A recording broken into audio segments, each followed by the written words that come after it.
Live. Hello, hello. Good morning. May 17th. Marcus here. Good morning, everybody. Hopefully this is working. I'm on a new computer. Hopefully my microphone is working. I got my brand new Mac desktop iMac that I'm using, my 27-inch iMac. Got it about a month or so. I got it a month ago. I just haven't used it for Facebook Live yet, so I just want to hopefully make sure this is working. Waiting for the notification to come out. We're talking about salmon today. So if you're logging in, tuning in, just drop a comment that you can hear me. If you can hear me, I am on a microphone here. My Rode Podcaster mic set up to my new computer. So usually I use my MacBook Pro, or I typically use my phone. So, all right. So it says that I'm live. That's good news. And, yep, I got sound. Perfect. So, good morning. Good morning. We're talking about salmon today. It's such an awesome time of year for it. I need to raise the volume. Okay, let's see if I can raise the volume here. Let's see. How's that, Joel? How's my volume? Let me go to my system preferences here and make sure my input. There we go. How's that, Joel? Is my sound better? I just increased the input in my system preferences. Hopefully that works. Just drop me a comment. Let me know. It is such an exciting time of the year. Morels are in season. Ramps are in season. Fillhead ferns are in season, or just the late part of the season. Asparagus is here. It's an exciting time of the year made for chefs to start cooking some of what's happening with food, wild food out there. So we're talking about Alaskan salmon today. Something's happening in Alaska that you need to know about. That you 100% absolutely need to know about. Something's happening in Alaska, and you've got to share this information. You've really got to share this information because this is an environmental changer. This is a health. This is for health. This is for a lot of things. So you need to share this information, especially if you eat fish, especially if you eat salmon. Okay, there's something that's happening to salmon in Alaska that I've got to tell you about that you must know. All right, so if you eat salmon, drop a comment. Say you love salmon or something, or drop a comment. You love salmon. Share this to other chefs. You must share this with other chefs. You must share this with other restaurant owners. You share this in other groups, environmental groups. You must share this as much as you possibly can, because this is happening in Alaska right now, and this is serious stuff. Really serious stuff, okay? Now, back in 2004, I took a vow to never serve open pen farm-raised salmon, and I've stuck true to that vow, all right? So that's my promise to you. Pure wild Alaskan salmon. But there's something that's happening with salmon right now in Alaska that you've got to know. This is in the news, all right? So, Alaskan salmon catch, the Alaskan salmon catch, the wild salmon catch this year, is projected to be the largest ever. The largest ever. In fact, they're recording record year after year of salmon harvests in Alaska. This is fantastic news. Other places around the globe are not reporting. I can't say this. Their catch keeps dwindling and dwindling and dwindling. We've seen this 30, 40-year dwindling of catches, except for Alaska. This is exciting news. This is really exciting news. The catch is going up and up and up. Okay? What they're catching today, back in the 90s, was like unheard of. All right? But they're doing this year after year now in Alaska. It's not because they're catching more. It's because there's a couple key factors I want to talk about in this. Alaska, when it comes to seafood, is a very sustainable state. It is in their constitution, Alaskan Constitution. Sustainability is first and foremost. And with the sustainability, they do not have salmon farms in Alaska. This is a key part of this whole equation of why their catch goes up and up and up. There's no farms, salmon farms. There's no open pens sitting out in the bays, in the waters, in the riverways for farmed salmon. None. Zero. Alaska does not allow salmon farms. Washington State 2 years ago, started banning the renewals of open pen salmon farms. Most restaurants you go to right now, or all summer long, will be serving, most restaurants, even all winter long, will be serving farmed salmon. Folks, there's no place for farmed salmon anymore. Open pen farmed salmon, there's no place for it. And here's why. Back in the late 80s, Alexandra Morton, who's a marine biologist, she's out of British Columbia. And by the way, British Columbia wild salmon, the catch is down, down, down, down, down. And here's why. British Columbia allows salmon farms. Salmon farms do not coexist with wild salmon at all. When Alexandra Morton, she went there to study the whales, and I've interviewed her many times. She's on my YouTube channel, and she's been right here on Facebook with us, and maybe we'll reach out to her again because it's salmon season. By the way, folks, if you're tuning in, drop a comment, #live, or #replay if it's on the replay. Replays are on YouTube, live is on Facebook, and sometimes we get on Instagram as well. We're talking salmon. So Alexandra Morton went to British Columbia to study the orca whales. She noticed that they started putting salmon farms out in the bays. All right. That picture behind is Italy right there, but they put salmon farms out in bays just like that, right? Wherever they put salmon farms, just throw out nets out there, drop this fish in there, and let them do their thing. So when you put fish farms in the migratory path of wild fish, guess what happens? All that lice, the disease, the feces, all the chemicals that go into raising this, all that goes into raising the salmon, all get thrown into the migratory path of the wild fish. The wild fish can't handle all of that. So you're basically, imagine somebody going into your house and just dumping all this garbage and having you have to live around it and go dump around this. But you're going to clean the garbage up because the ocean will clean itself to a certain extent. But then they keep dumping more garbage. They keep dumping more garbage and keep dumping more garbage. And you're like, well, gee, when's this garbage going to get out of here? I'm starting to get sick of this garbage and my environment's bad.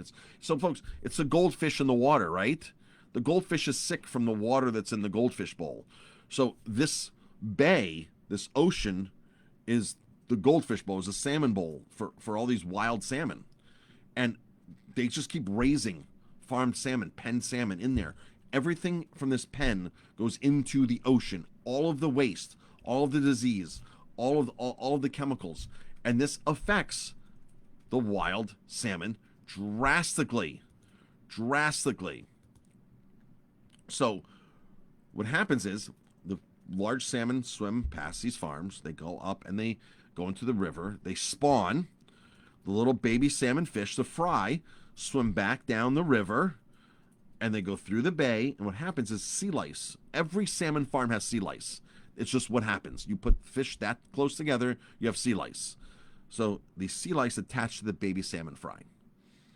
Now, once the sea lice attach to the baby salmon fry, the salmon's done. The salmon has no shot of living. All right.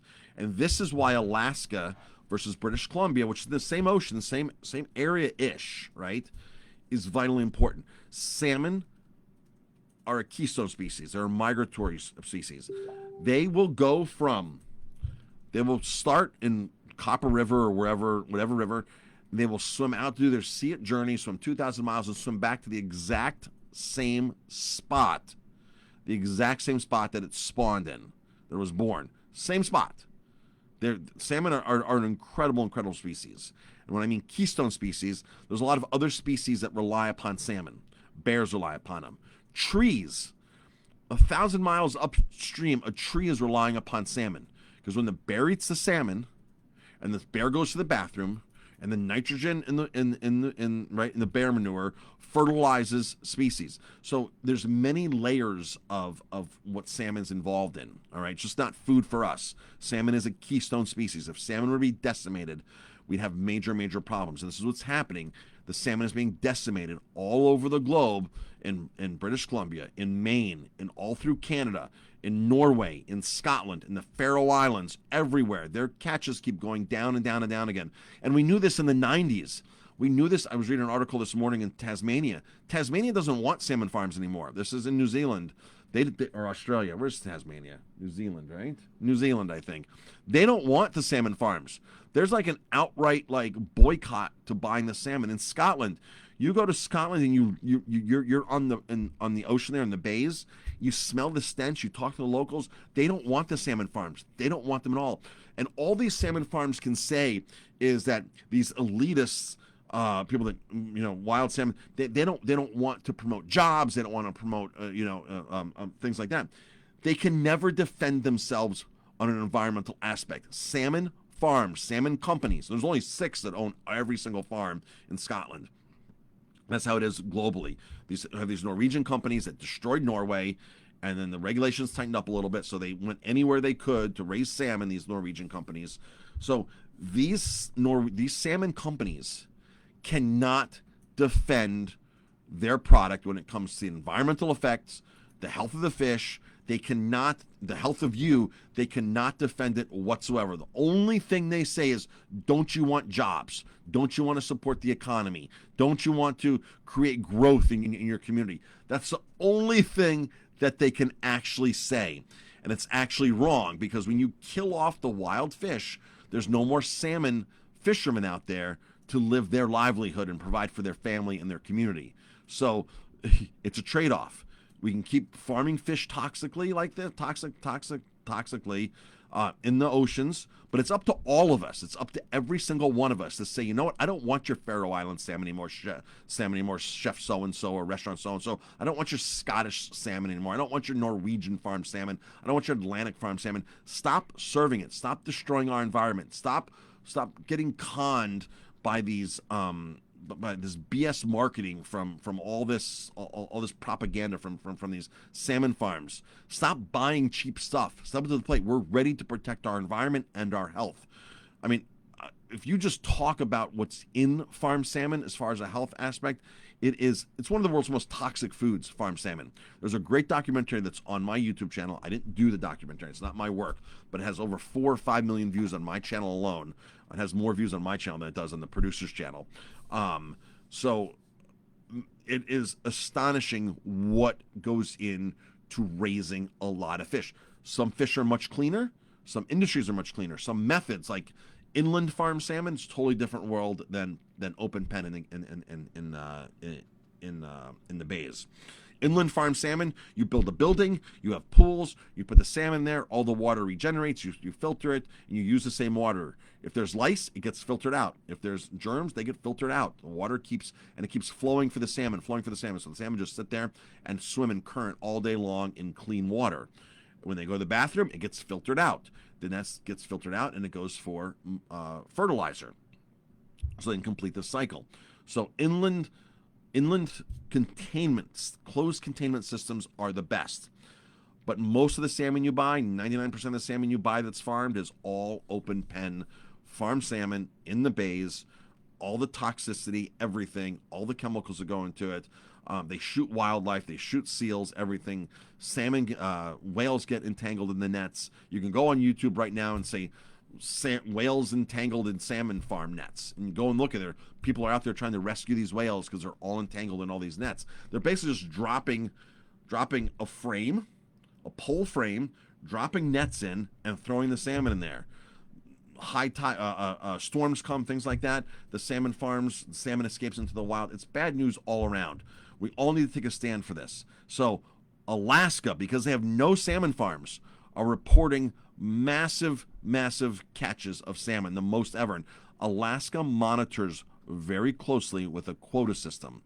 They count, they sonar track as the fish go up the stream, and they wait for so many fish to go up and lay their eggs and do their thing before they start catching fish, before they actually open the season. Now, the Copper River's open.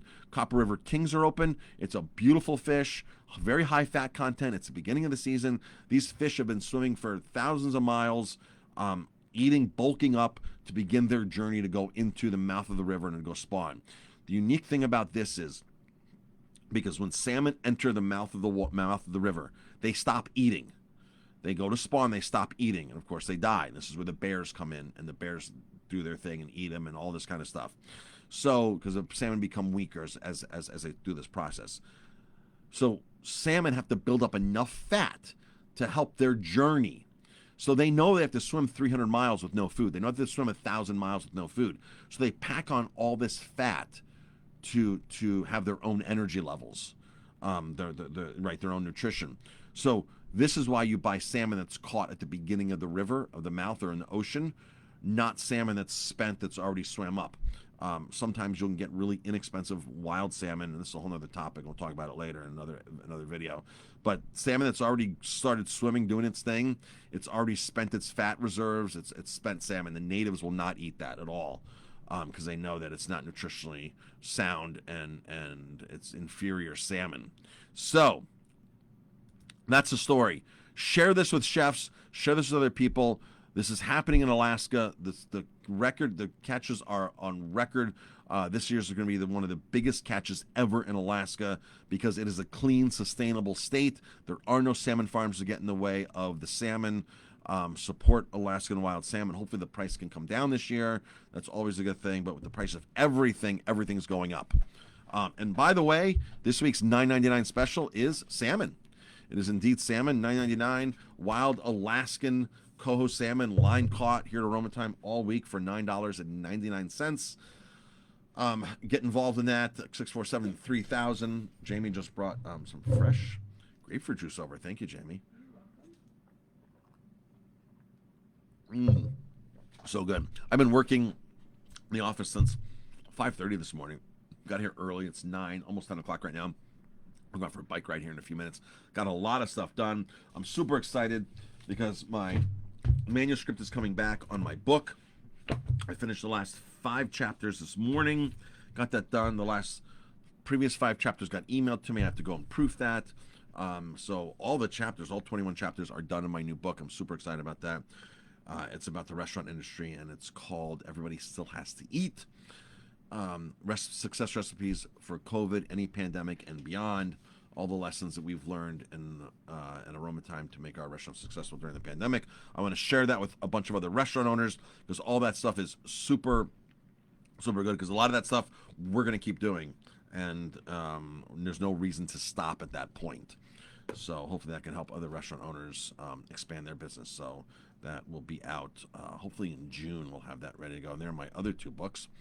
Top reasons why nobody knows you're in business or your business exists, and 50 mistakes that business owners make. So right there, my other 2 books. MarcusGuiliano.com or 50mistakes.com will get you a free copy of that book right there. Just pay a few bucks for shipping. And that's it, folks. Thanks for tuning in. I appreciate it. We appreciate the support here at Aroma Time. We had an extremely, extremely busy weekend. Really busy weekend. So we really appreciate the support. Outdoor dining. If it's nice out, we're only doing outdoor dining. If it's rainy, you know the deal. Got to stay inside. But we have a bigger tent than ever. And we have 2 new tents out front. 2 new tents out front. So they're anchored down on the sidewalk and really awesome tents. 2 10x10 pole tents, thick canvas. So it's not one of those just those flimsy flip-up tents. They're 2 really high-quality tents that we put out front. And so you can sit out there. Ellenville Streets, STREATS Streets is happening now. Hopefully the warm weather is going to be on our side for the here on out. We had a lot of fun out there yesterday. If you saw yesterday my Facebook Live, I opened a bottle of champagne. I sabered it, as I promised on Facebook. I would do that last week. I said when I go to do this, I'm going to do it. So I sabered a bottle with a sword, popped the cork off, the bottle breaks. It's really cool. This isn't champagne, but what happens is you find the seam of the bottle. Right there's the seam. You can feel the little indentation. And you take everything off. You take the cage off, and you take a sword, and you rub it up there, and you pop it. And at the neck there, all the glass actually breaks. But there's so much pressure that the cork actually shot across the street to the sidewalk across the street. So it went 2 lanes. And because there's so much pressure, it just blows everything out. And then you start pouring away, and you have champagne. Sparkling wines of any type can be done like that. A little more difficult with Prosecco. But I did it on Facebook Live yesterday. So go back to our Facebook Live yesterday. I sabered a bottle of champagne. We had cornhole out there yesterday. Of course, we're doing popcorn. A lot of fun out in the streets Fridays, Saturdays, and Sundays. So check that out. Stay tuned to the EllenvilleAlive.com page or our page, Aroma Time Bistro. And that's it, folks. Have an amazing day. And that's it. Talk to you later.